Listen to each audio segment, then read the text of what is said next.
This is our Q2 market update.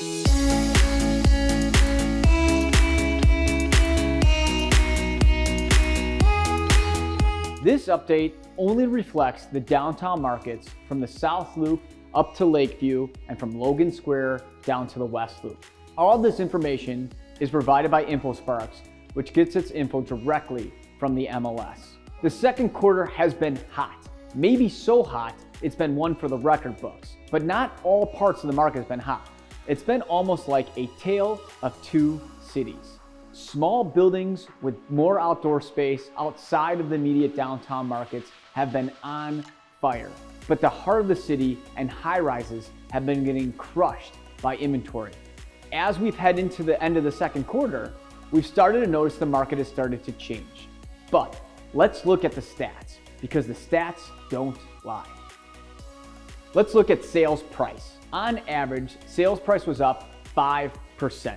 Each area performed almost drastically differently. You look at the near north side, they were only up 0.5% compared to Lincoln Park, which was up 11%, and the Loop was up almost 14%. Now that sounds great, but they were completely destroyed in the first quarter on pricing. Overall, it's a good sign for pricing.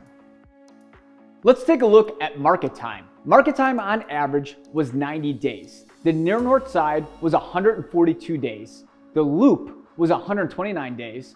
Lincoln Park, 79 days. And Westtown was coming in at the lowest at 56 days. Average market time has been hovering around 90 days pretty much all year.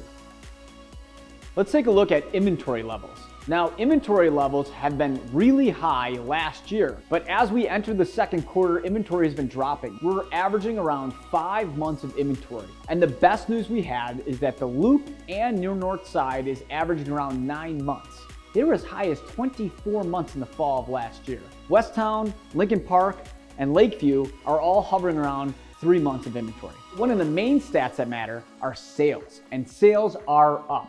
They're up on average 126.8% for the downtown markets. That is huge. The Loop has a 202% sales growth this quarter, which is phenomenal. And you have to remember that sales were demolished in the last few quarters, so that's why it looks really high. But even areas like the near north side, which is up 124%, and the rest of the areas are all up around 80 to 100%, depending on which one it is.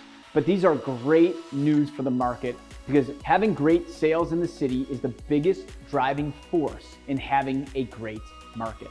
Q2 is an amazing market, and it has been a tale of two cities. But at some point, that tale has to come to an end. And with the vaccine being distributed and the city reopening, we expect the market to be very strong, much stronger than a normal Q3. Thanks for tuning in to see what the stats are. Hit the bell, subscribe to our page, and you'll be the first to be notified of all the latest real estate trends.